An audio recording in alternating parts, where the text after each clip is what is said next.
Bom, as eleições nesse segundo turno reservaram várias surpresas em todo o país. Candidatos favoritos não foram eleitos. Alguns que eram mero desconhecidos acabaram virando estrelas, como aconteceu em São Paulo com Fernando Haddad. Sem falar no índice de abstenções, que foi de 19%, 3 pontos a mais do que no primeiro turno. Esse dado, inclusive, preocupou o Tribunal Superior Eleitoral e foi motivo de críticas da ministra Carmen Lúcia. Por isso, para entendermos melhor esses dados e fazer uma análise do quadro apresentado nessas eleições, eu converso agora com o cientista político Daniel Estevam. Bom dia, Daniel. Bom dia. Bom, como nós vimos ontem numa entrevista, a presidente da Justiça Eleitoral, ministra Carmen Lúcia, ela se disse preocupada com o número de abstenções, que em São Paulo, por exemplo, foi de 31%. De cada 10 eleitores, 3 não foram às urnas. Aqui na capital, este número foi de 104,66 eleitores, o que representa 18,53%. Você acha que os partidos políticos, eles devem começar a se preocupar, já que 1 em cada 5 brasileiros não foram votar?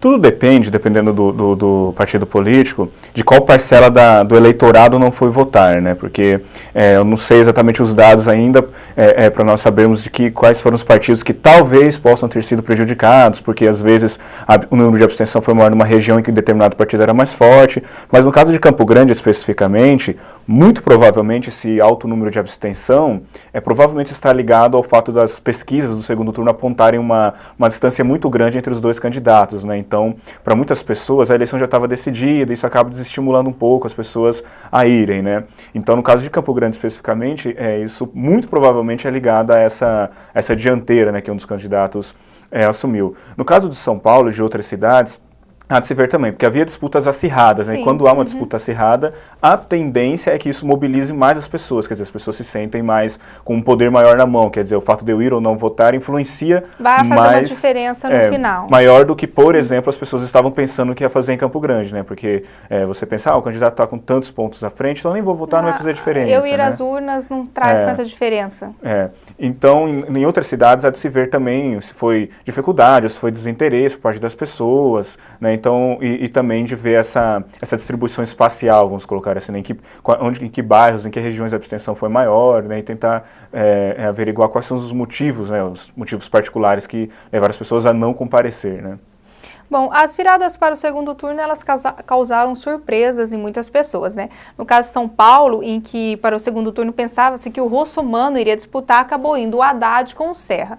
Em Curitiba, tivemos o caso do candidato do PDT, o Gustavo Fruit, né? Que no primeiro turno ficou em segundo lugar e já no segundo pleito passou e venceu o Ratinho Júnior do PSC.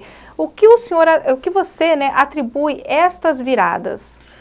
Nesses dois casos, muito provavelmente prevaleceu a força dos partidos, porque apesar do Russomano, no caso de São Paulo, ter se apresentado como um candidato novo, que acabou no início, já desde o início disparando nas pesquisas, tanto o PT quanto o PSDB, no caso de São Paulo, são partidos muito fortes, muito estruturados, muito bem organizados e com muitos recursos, né? Então, nas 2 semanas anteriores ao primeiro turno, eles fizeram uma campanha muito forte nas regiões onde o Russomano estava aparecendo de maneira mais forte, por meio de tentando desqualificar as propostas dele, tentando mostrar que ele não seria um bom prefeito, e uma estratégia que acabou surtindo efeito, né? Porque ele ainda teve uma boa votação, mas não foi suficiente para ir para o segundo turno. No caso Porque nesse caso até de São Paulo, o Fernando Haddad, ele começou com 3%, de repente ele disparou nas pesquisas e acabou indo para o segundo turno.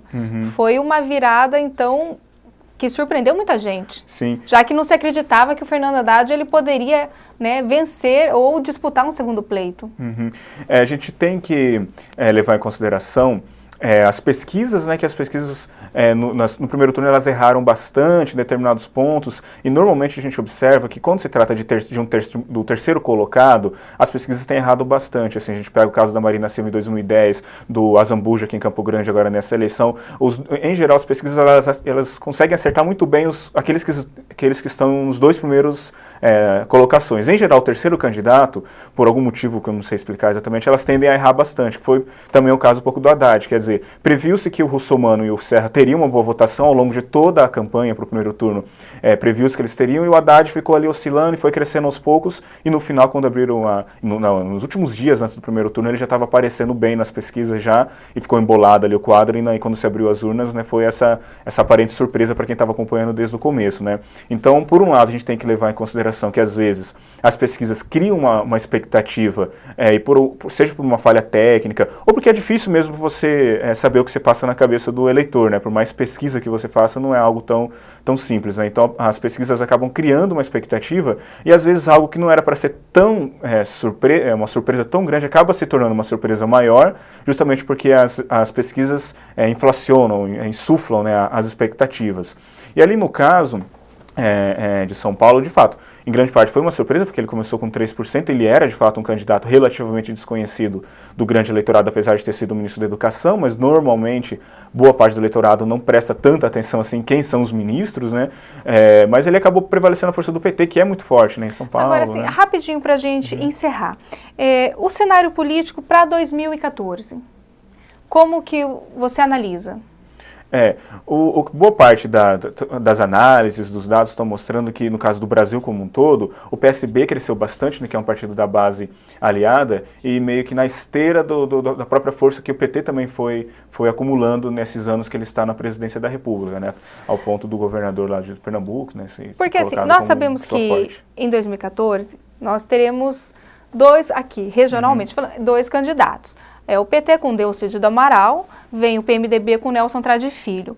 O PSDB, que depois de 20 anos, né, apoiando o PMDB, saiu das sombras. Você acha que em 2014 ele vai continuar nas sombras ou ele vai lançar a candidatura do Reinaldo Azambuja, seria? Muito provavelmente, mesmo que ele não lance uma candidatura, com certeza o PSDB se credenciou para ser um parceiro mais forte do que ele vinha sendo nas últimas eleições, nos últimos anos, né? Justamente porque conseguiu ter um desempenho excepcional em relação ao que se estava esperando, né? Quase indo para o segundo turno.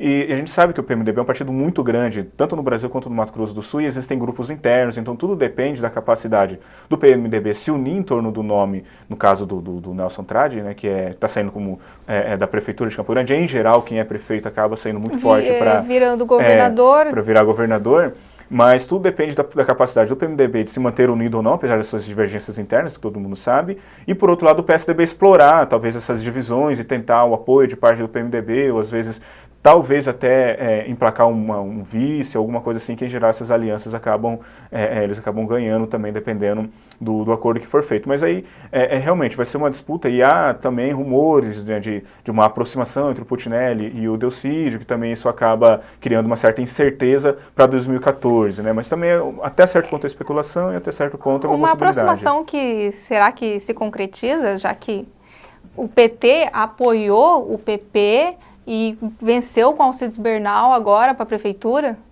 É muito, de fato, tendo em vista o histórico, né, do Mato Grosso do Sul, essa rivalidade histórica... É uma rivalidade entre PT e PMDB que todos nós conhecemos. Tendo em vista essa rivalidade, é muito improvável, né? Mas o que pode acontecer, às vezes, é algum tipo de acordo tácito para quem lançar candidato não se empenhar tanto na candidatura do outro. Então, às vezes, não é um acordo explícito, mas vamos supor aí um cenário em que o PMDB se divida. Então, uma parcela do PMDB pode não apoiar oficialmente o outro candidato, mas pode fazer corpo mole, vamos colocar assim, né? Como é comum fazer, não mergulhar de cabeça na campanha, né? Que o Delcídio já foi acusado disso em eleições anteriores, de não entrar de cabeça em determinadas campanhas do PT, então isso pode acontecer, apesar de fato ser muito improvável uma aliança entre PT e PMDB, até porque com a Azambuja aparecendo aí como o PSDB, ele é um partido que, no caso do Mato Grosso do Sul, consegue talvez transitar melhor, seja por lado do PMDB, seja pro lado do PT, então talvez o fiel da balança aí provavelmente vai ser o PSDB, e talvez o PP, se conseguir crescer suficientemente enquanto partido, que não é um partido muito grande, né, apesar de ter emplacado a prefeitura, ter ganho a prefeitura, não é um partido tão grande, pelo menos quando se compara com os outros, né, e tudo depende da capacidade de crescer e também de manter a sua força, né. Bom, a internet pelas redes sociais, ela teve um diferencial nesta campanha eleitoral? Nas últimas eleições vem se mostrando um movimento crescente, né? Apesar de que as pessoas, a maioria do eleitorado ainda presta mais atenção na televisão, né? A televisão provavelmente ainda é o principal formador de opinião, a internet sem dúvida nenhuma vem crescendo, tanto pelo seu impacto direto sobre aquelas pessoas que usam, que têm costume de usar, seja por meio do seu impacto indireto, porque um internauta que você convence, esse internauta pode convencer as outras pessoas da família dele que não têm acesso à internet. Então, o impacto direto a gente sabe que é forte. Esse indireto é difícil de medir, mas a gente sabe que existe e sabe que é importante, né? Um vídeo denunciando alguém, sai na rede social, sai na internet, mesmo aquela pessoa que não tem acesso à internet fica sabendo que tem um vídeo que incrimina ou que tem um indício de que o fulano, o Beltrano está envolvido em algum tipo de esquema ilegal, alguma coisa assim. Então, esse impacto indireto ele é muito importante, ao mesmo tempo que é difícil de ser medido, né? Bom, e falando nas redes sociais, nós vimos campanhas feitas, né, pelo voto facultativo ou pelo voto nulo. Você não acha, o que o senhor acha dessa discussão? Será que já não está na hora de ter mudanças no sistema eleitoral? De essa obrigatoriedade do voto, ela não existir mais? A minha opinião sobre isso é que tanto o voto nulo quanto a abstenção, há vários motivos que levam as pessoas a votarem nulo. O voto facultativo seria, né? E o fato delas se absterem nas eleições, há vários motivos, mas um dos motivos é o fato de que, infelizmente, no Brasil, a gente vê se sucedendo casos de escândalos sobre casos de escândalos. Então, as pessoas acabam ficando um tanto quanto descrentes na política. Então, a meu ver, é necessário reformas no sistema eleitoral, mas reformas que reforcem, vamos colocar assim, os mecanismos de controle sobre aqueles que são eleitos. Porque se a gente consegue combater a corrupção de maneira eficiente, é claro que um eleitor vai valorizar mais seu voto. Porque a maioria das pessoas pensa assim, vou lá votar porque é obrigação, porque eu não vou votar em todo político é ladrão, não sei o quê. Então não vou votar se é só para manter os mesmos no poder, né? Então se nós conseguíssemos, né, melhorar o nosso sistema de averiguação de contas, melhorar o sistema de financiamento de campanhas e diminuir, realmente combater a corrupção, talvez isso estimularia as pessoas a valorizarem mais o voto, né, o que significa que isso talvez baixaria o número de votos nulos, de brancos, de abstenções, e aí sim depois disso pensar se o voto precisa ser ou não obrigatório. Uma educação política melhor, né?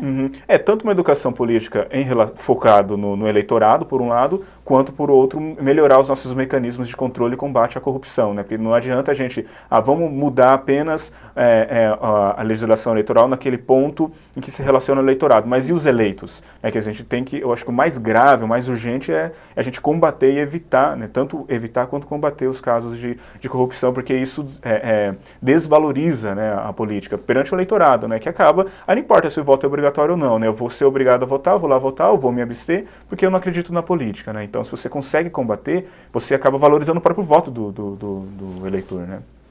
Muito obrigada, Daniel, pelas suas informações, pelos seus esclarecimentos aqui no nosso jornal. Eu que agradeço.